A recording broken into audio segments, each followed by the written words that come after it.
day 7, the Sabbath, in the beginning. So we're working our way through. We're going to go through Genesis 1, 2, and 3, get through the fall and what God provides there for us. And this has taken us a while, but we're in no rush. We are going through creation now, or we've gone through creation, because we're at the end of that in day 7. And that is found in Genesis chapter 2, verses 1 through 3. So if you got your Bibles there, follow along with me as he says, "Thus the heavens and the earth and all the host of them were finished. And on the seventh day, God ended his work which he had done, and he rested on the seventh day from all his work which he had done. And then God blessed the seventh day and sanctified it, because in it he rested from all his work which God had created and made." So this is day 7. This is the day of rest. Rest. Isn't that a good word? Anybody here tired tonight? Rest. What a day. And we all, to some degree, we want rest, and we want an even deeper rest than just to go home and get a nap. We want rest from the struggle. We want rest from striving. We want rest from trying. We want rest from failures. We want rest from pain. We want rest from the aches of this world. We want rest. And the word for rest, when he uses there in verse 2 and again in verse 3, it is the Hebrew word Shabbat. And if you've been following much of the news coverage of Israel, you've heard them talk about Shabbat, that's when the Hamas attacked them, was on Shabbat. That just means Sabbath. That's the Hebrew way of saying Sabbath, is what it says. And actually the word Sabbath is not found here.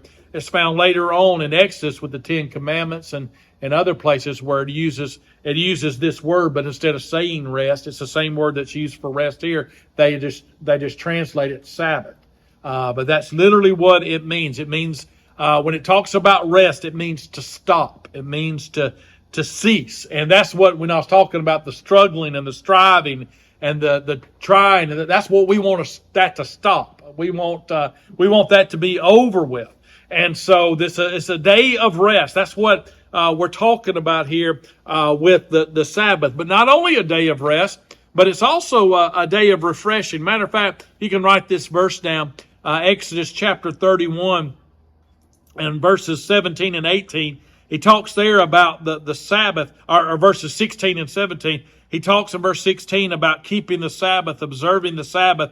And then he says this in verse 17. He says, "For it is a sign between me and the children of Israel." So this is God giving his law, and he's talking to the children of Israel after they've been redeemed and delivered from Egypt. And so they hadn't gotten the promised land. This is when he's given the law and a lot of other instructions as well. And he says, "It's a sign between me and the children of Israel forever. Here it is," and this is what we're talking about in Genesis. "For in 6 days the Lord made the heavens and the earth, and on the seventh day he rested," that's Shabbat, that's Sabbath, "and was refreshed." And so it's not only resting, but it's also refreshing. And the idea of refreshing is literally this word that's translated refresh. It means to breathe life into your soul. It is soul life. In other words, God's soul felt very good. That's what he said after day 6. He said it was very good. And it's the idea of taking that deep breath of, that type of thing. This is good. This is very good. And as we talk about this tonight, and we may not finish it up tonight, there is a connection between God's rest and our rest, between God's refreshing and our refreshing. And we'll read more in this passage later, but let me just read to you Hebrews chapter 4 and verse 9 there, where it says, "There remains therefore a rest for the people of God." And it's connected to what he's talking about here in Genesis chapter 2. So we want to look tonight at these 3 verses here in Genesis chapter 2. And really, these 3 verses should be at the end of chapter 1. When if you go to if you actually to find some type of manuscript or something that was written in Hebrew and Genesis, it wouldn't have chapters and verses. People came along later and added chapters and verses because somebody would say, "Where does it say that?" And they go, "Oh, and you didn't have a chapter and verse. How are you going to say that?" And you got this scroll of Genesis and all this kind of, how are you going to find all that and stuff? And so it was added later so that we could find things. We could locate things a lot easier because, chapter 1, chapter 2, chapter 3, and verses 1, verse 2. We could find things a lot easier in doing that. And so there are no chapter divisions in the original book of Genesis, or really later copies even of the book of Genesis. The older copies don't have, it's just one. Well, it doesn't go this way, it goes this way. It goes backwards and everything there. That's why that's why you read Hebrew and everything there. And there's no division. So this literally runs right into each other. And so I think when the people came along, God didn't do this. People came along. They should have put chapter 2 starting with verse 4 instead of verse 3. That's just my thinking. Now there, when he says in verse 1, he starts off with the word thus. And so thus connects what we're reading here in chapter 2 with everything we've been reading in chapter 1, with the creation, days 1 through 6 of creation. And matter of fact, he talks about the heavens and earth being created and how God, the work which God had created and made, and it's that emphasis about what God did, that God created everything. All the heavens and everything on the earth was created by God. And so this is that rest from that creation. And so Roman numeral 1 there, we're looking in verse 1 at the conclusion of all creation. The conclusion of all creation. That's what goes in that blank there. Letter A, what does he say here in verse 1? He says that creation was finished. Verse 1 says, thus the heavens and the earth and all the host of them were finished. And so creation is finished. The word finished here is the idea of bringing a process to completion. And we'll talk more about completion in just a minute. But it's finishing everything. There's nothing else that needs to be done. And so when God got to the seventh day, after the 6 days of creation, there was nothing left unfinished. Nothing left unfinished. It's important that we understand that. You see, today we talk about, well, they made this or they created this. It's really, we don't create anything. We just discover things. We're discovering new things that God's already created, that God's already put out there and everything. Even when they discover the law of gravity and things like that, they didn't discover it. They didn't create it. It wasn't something that, it was always been there. It's just that God allows us to see it. And everything. And so at the end of day 6, as God goes into day 7 and rest, he's saying that everything is finished. There's nothing else that needs to be done. And if some of you may be thinking right now, you say, wait a minute, nothing else needs to be done. What about the cross? What about the cross? Understand this. The cross has already been planned. It talks about Jesus being crucified before the foundation of the earth. It was in the heart of God even before he created this earth. And when we say that everything is finished, you see the wood has already been created. The leather that would be on the strips that would whip into his back, he's already created the cows and made that. The metal that would one day form the nails has already been created. And even the people that would sin, that he would die for their sins, have already been created. That's where we are here. This creation is finished. Not only is creation finished, but creation is complete. Creation was complete there in letter B there. Creation was complete. So there's not only nothing else that needs to be done, but there's nothing else that needs to be added to creation. The action of creation is complete. This type of creation, where God creates out of nothing, is never again to occur. Now, there's a lot of activity of God. There's a lot of things that God makes and molds and forms and all this. But this creation is complete. It is complete. And so creation is completely and supremely accomplished by God. So that's what he means when he says It is finished. Thus the heavens and the earth and all the host of them were finished. And then let me give you this reminder too. Not only is creation finished and complete, but creation was very good. We talked about that last week, back in chapter 1, verse 31, where it says, God saw everything that he made, and indeed it was very good. It is exceedingly, abundantly, completely good. There is nothing lacking. There is nothing that can be added to make it any better. The universe that he created is good. The earth that he created is good. And the man that he created is very good. He is created perfectly for a perfect relationship with God. It is very good. There's no crime. There's no sin. There's no murder. There's no wars. There's no earthquakes. There's no tornadoes. There's no floods. Everything is very good. And sin messes up the very good. And that we'll get into that in chapter 3. But he says here that the heavens and the earth and all the host of them were finished. And when you hear that word finished, it ought to take us to that day that is coming for them, and that day that's in the past for us, when Jesus on the cross said, "It is finished." When our deliverance, when our redemption, when our forgiveness is completely finished. And then we also know, and we talked a little bit about this last week, that there is a day in the future when once again God will finally say, "It is finished." Time is over. Your opportunities are over, and now there's a new heaven and a new earth. So that is the conclusion of creation. And so now we get into a little bit of the Sabbath here.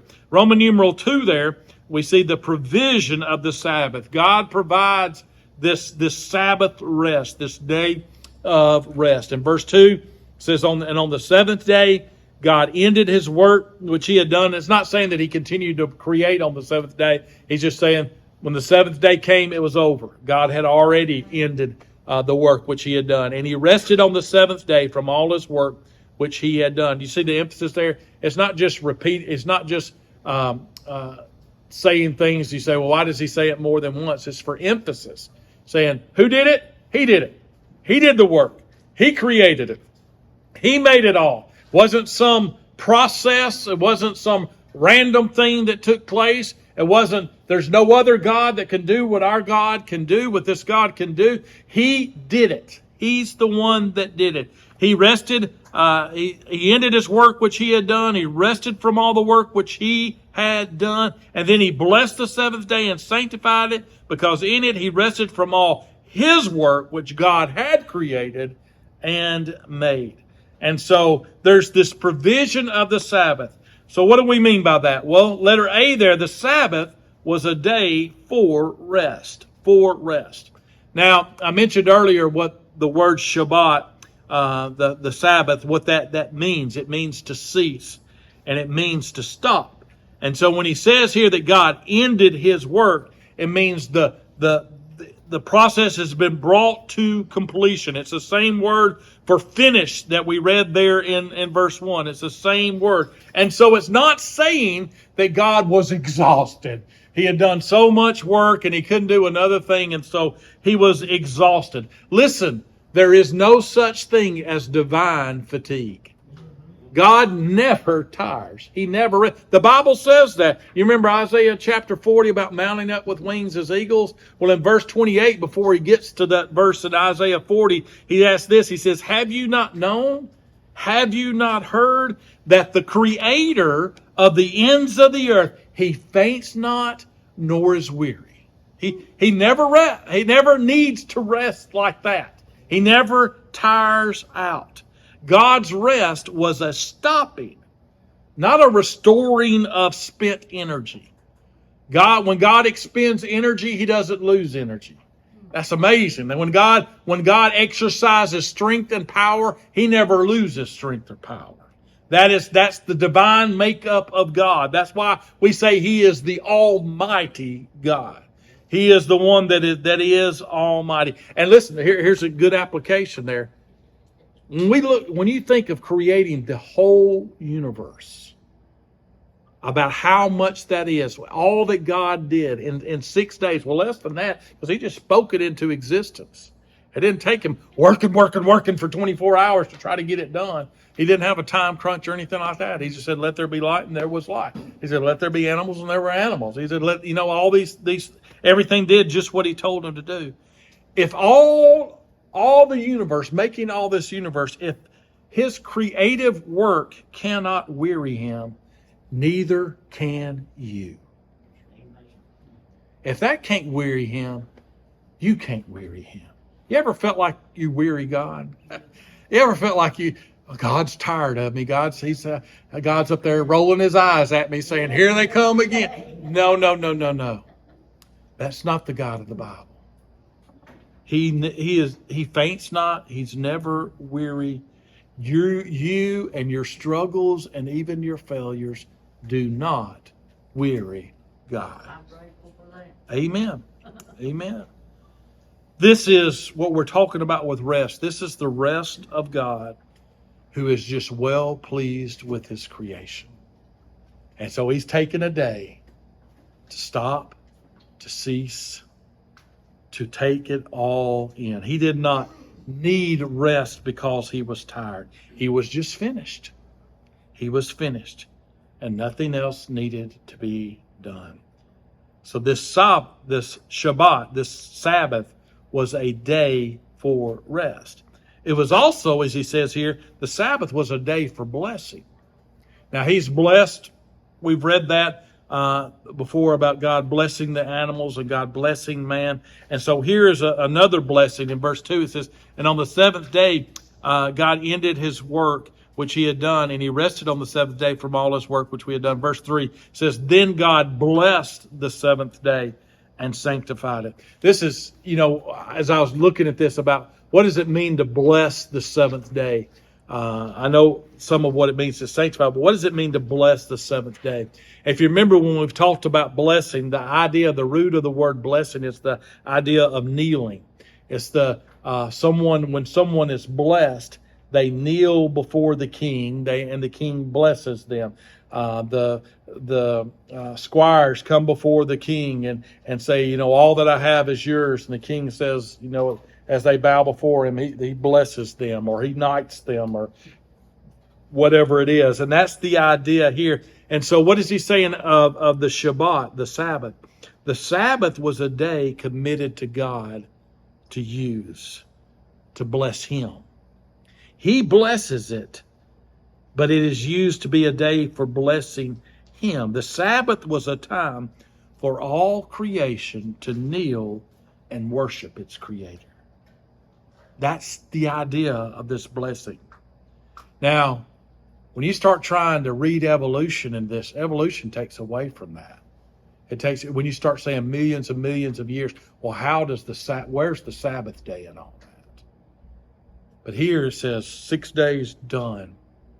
And now God rests from his work, and he blesses that day as all creation blesses him and worships him. The favor of God is bestowed on the Sabbath. You see, his activity has not stopped. Just his creation out of nothing has stopped. He continues to interact with creation. He continues to receive the worship of creation. He continues, as we'll read in chapter 2 and chapter 3, have this relationship with man. But he doesn't. As I was thinking about this and preparing for this, God could have just had a 6-day creation and just stopped. But he didn't. Talks about a seventh day. A seventh day that he rested. A seventh day that he blessed. And the seventh day that he sanctified. Because it's that principle of worship. It serves its purpose that all creation needs to take the time to worship and surrender to its creator. That's the principle of the Shabbat, of the Sabbath. Man, Sabbath is not created for us. It's created for God. It's given to us. It's for God. And you see that in the blessing, but we also see that in him sanctifying it. So letter C, the Sabbath was a day for sanctification. sanctification. As he says there in verse 3, then God blessed the seventh day and sanctified it, because in it he rested from all his work, which God had created and made. So what do we mean by sanctified there? Well, the word sanctified means to be set apart. And so it's the idea when something is sanctified, it's removed from its common use and it's set apart to God. That's the idea here. Set apart to the one who it's set apart to. And here we're talking about God. So the Shabbat, the Sabbath, was set apart to God. It was set apart for Him. It's not just a day off work, all right? It's not just the idea that, all right, you worked hard for 6 days, you need a day off. It's not about a day off. It's sanctified. It is set apart for Him. That there are days, there are moments, there are hours, there are minutes that we need to set apart, devoted to God. He is worthy of that.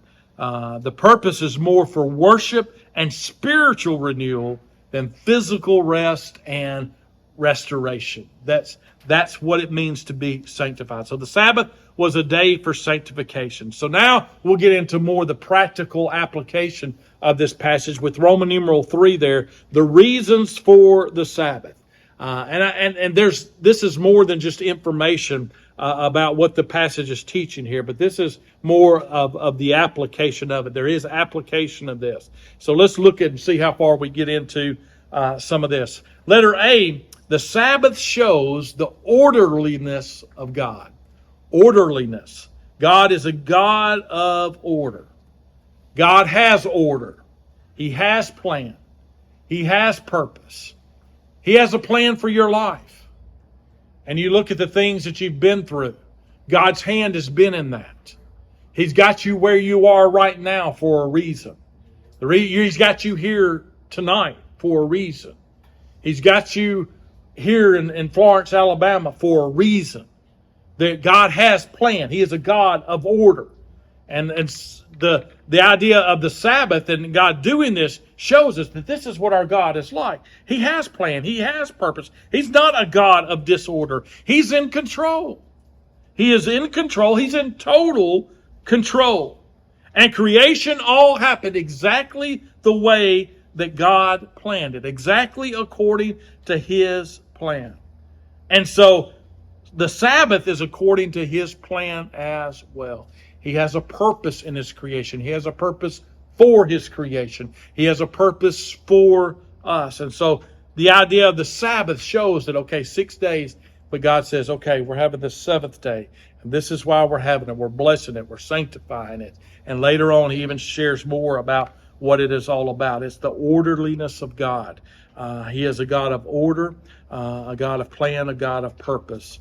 Letter B, the Sabbath shows a pattern for man. A pattern for man. There is, and we've already gotten into it some, we'll see more as we go on into chapter 2, there is a principle of work.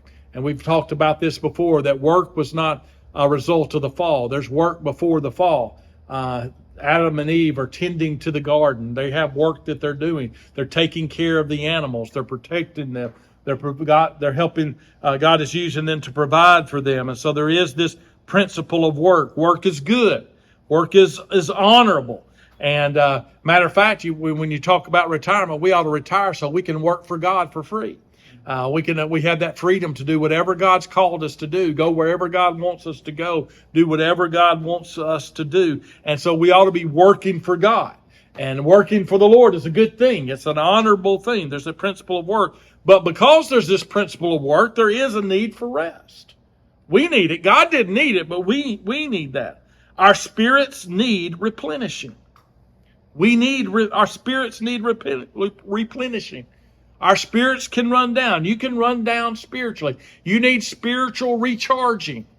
You know, I don't know about you, but I need recharging more than just once a week. and I need it every day and sometimes multiple times during the day. But you ought to be setting aside those times to recharge your spiritual batteries. Our spirits need replenishing. Our souls need refreshing. Our souls need refreshing. This world that we live in, I don't know of any time that's any more stressful than the world we live in right now. You know, we talk about the simpler days.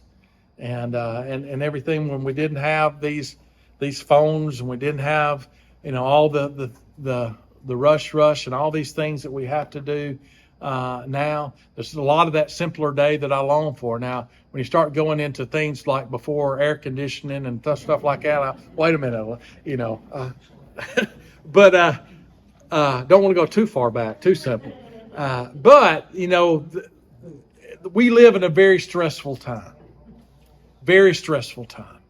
And our souls need refreshing. We deal with mental fatigue. We deal with mental stress. We deal with emotional stress. We have all these things coming at us. And so there are times we need to pull away and get our souls refreshed by God and our spirits replenished by God. And then our bodies need restoring. I mean, you keep, what are you going to do? You're going to keep hammering with an axe till it gets dull and dull and dull, and just work harder and harder. You're going to take time to stop and sharpen the axe. Work smarter, not harder. And so there are times our bodies need restoring. Our bodies, we need to get our axe sharp. We need to refuel. I mean, even those that work out like me, do all the great workouts and develop this body. It takes a lot of work to maintain this figure. But even those, I'm losing my crowd. But I know a little bit. I used to work out, all right? Then I got wise. But yeah. But even those that work out, your muscles need time to replenish. You don't keep working the same muscle over and over and over and over and over and over and over again. You work it, and then you let it rebuild. You work it, and then you need it to am I right? All right. And so you need that. And so our bodies need recharging and restoring. And so God knows it. He made us. And so he tells us, and he tells the children of Israel, he said, you need to take some time to replenish, refresh, and restore. He's setting a pattern for man. Letter C. The Sabbath shows the perfection of creation. The perfection of creation. He uses the word finish there in verse 1. It talks in verse 2 about how it ended. It's the same word that he's used there. He even talks about in verse 3 we talked about the blessing and the sanctification, the sanctifying that takes place there, how there's nothing lacking. And so all of that means it's perfect. Everything that God did was perfect. And I think that's part of the reason for 7 days.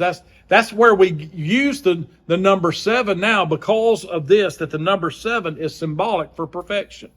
Even throughout the Bible, often, not every time the number 7 is used. Sometimes it's just describing how many people were standing there, all right? But oftentimes when the number 7 is used, it carries the idea of perfection. And it goes back to what we're talking about here in Genesis 1 and 2 about the 7 days of creation. And on that 7th day, God said it's perfect. It's perfect. And so the number 7 often represents perfection. I mean, Elisha told Naaman to dip how many times in the Jordan? 7 times. Do 7 times. Joshua marched how many times around the walls of Jericho? 7 times. The last day they marched around 7. Yeah. 6 times, and then the last day. Well, okay. There you go. There's one in every crowd. Yeah. That last day 7 times there. How many stems are on the lampstand in the temple? 7. There you go.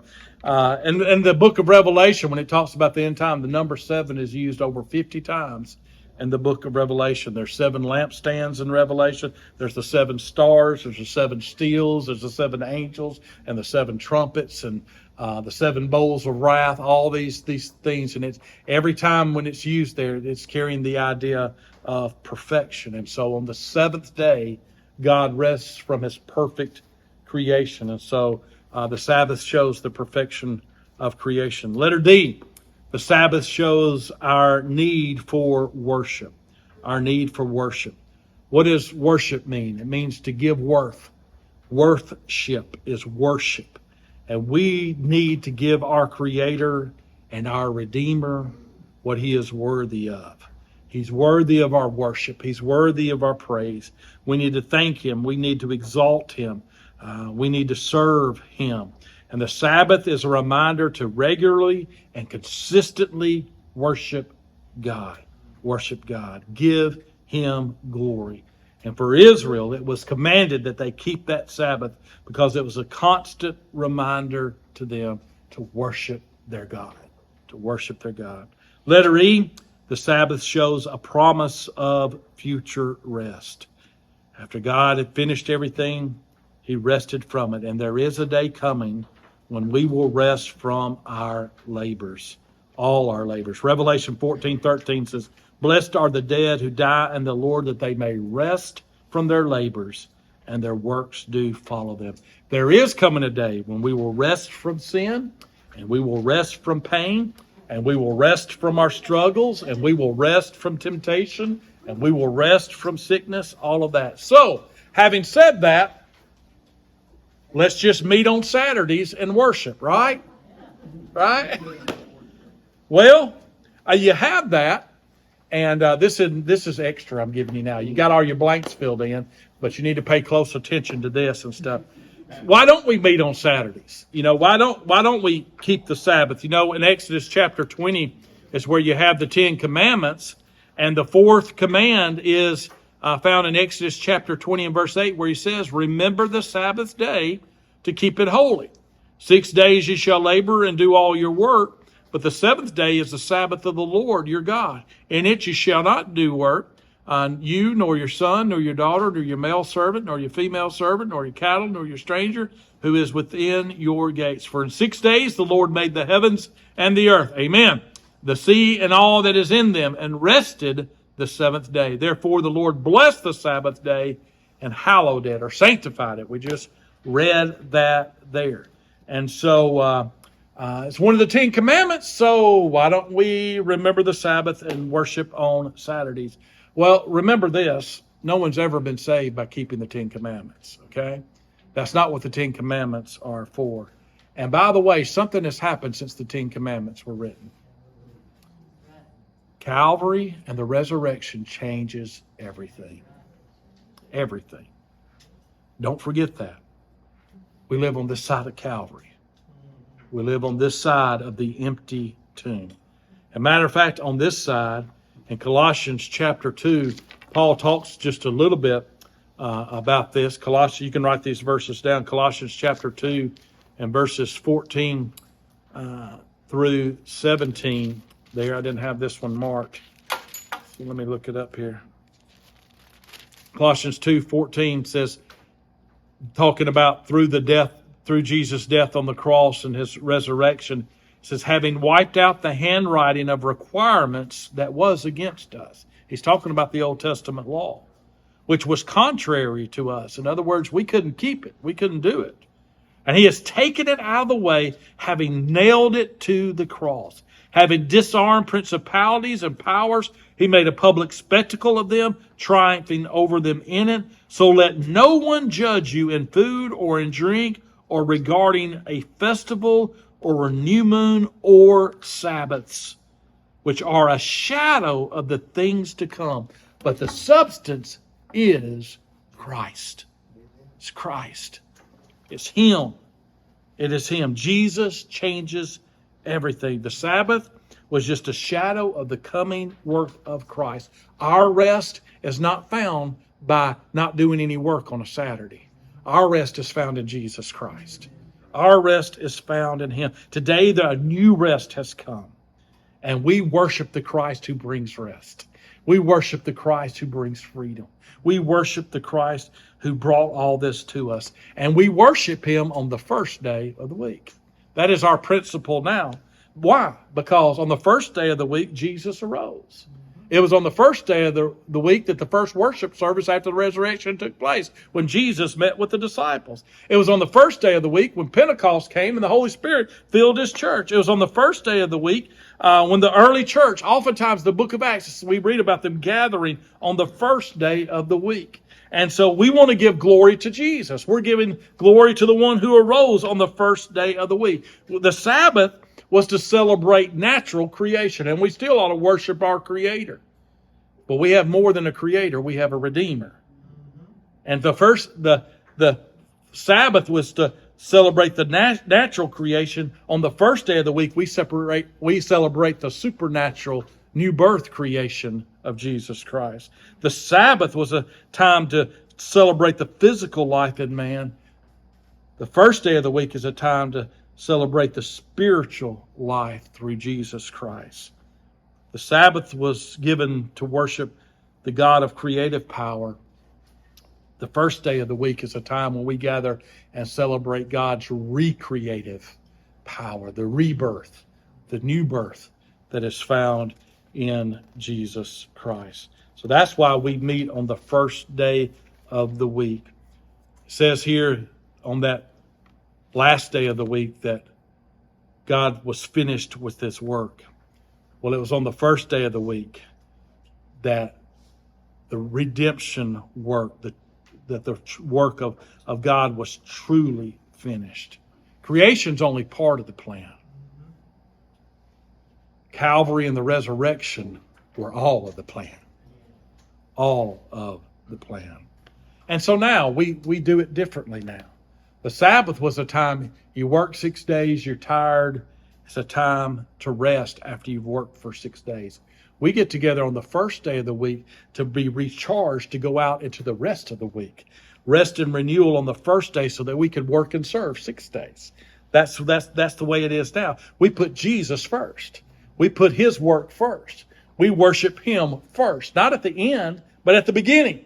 We worship Him. And we go out and we remind ourselves as we go out this week, we go out with Jesus. We go out in His power. We go out as His children. We go out redeemed by Him. We worship Him. And He sends us out into the world around to be His witness. We start with Jesus. We sit with Jesus and then we walk with Jesus. And that's the process now. We don't earn rest.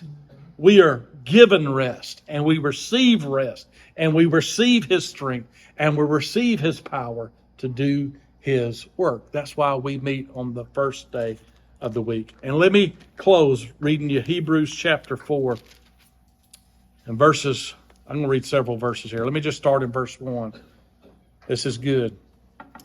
He says, therefore, since a promise remains of entering His rest, we ain't got there yet. It's coming. Let us fear lest any of you seem to have come short of it. For indeed the gospel was preached to us as well as to them, but the word which they heard did not profit them, not being mixed with faith in those who heard it. For we who have believed do enter that rest. As He has said, so I swore in my wrath, they shall not enter my rest. They shall not. Those who do not believe. Although the works were finished from the foundation of the world. There's a lot we could go into here.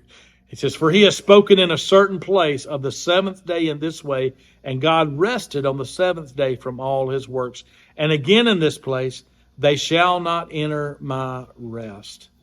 Since therefore it remains that some must enter it, and those to whom it was first preached did not enter because of disobedience, again, He designates a certain day, saying in David, today, after such a long time as it has been said, today, if you will hear His voice, do not harden your hearts. For as Joshua had given them rest, then he would not afterward have spoken of another day. See, David spoke after Joshua. There remains, therefore, a rest for the people of God. For he who has entered His rest has himself also ceased from his works as God did from His. There is a rest in Jesus. There is a rest in Him.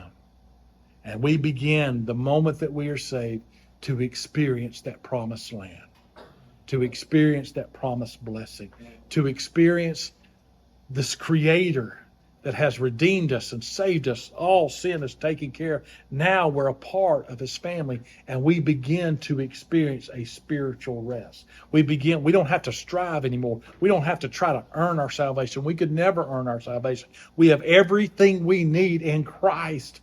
We have Him. And now we're dying to ourselves and letting Jesus take over our lives, letting Him be our strength, letting Him be our wisdom, letting Him be our guide. And then the day is coming, because we have Jesus, because we've been redeemed by Jesus, when we'll even lay this old body behind, and we'll experience complete and total rest, emotionally, physically, spiritually, and always will be with Him forever in that blessed rest. And that's what we have. And because Jesus did that for us, we gather on the first day of the week to honor and praise His name. The one who died on the cross and rose from the dead for us. For us. Wow. Worship your Creator. Worship your Redeemer, because He is worthy. Let's pray. Lord, we thank You for what we have in You. And Lord, as much as a preacher tries to describe what we have in You, we never do it justice. So Lord, I pray that every day You'd reveal more and more to us. More and more of Your goodness, more and more of Your rest, more and more of what it means to have this relationship with You, more and more of what it means to be saved, to be redeemed, more and more of what is awaiting us one day, and more of what we can have right here, right now, because we know You and because You are with us. Lord, I pray that we wouldn't just wait till Sunday to worship You, that every day would be a day of worship to You, that every act that we make, everything that we do would be an act of worship unto You. You are worthy. You're worthy of that and even more if we could give it. So Lord, may we give You everything that we can. You are the Lord of the Sabbath, the Lord of our rest. We pray this in Jesus' name. Amen.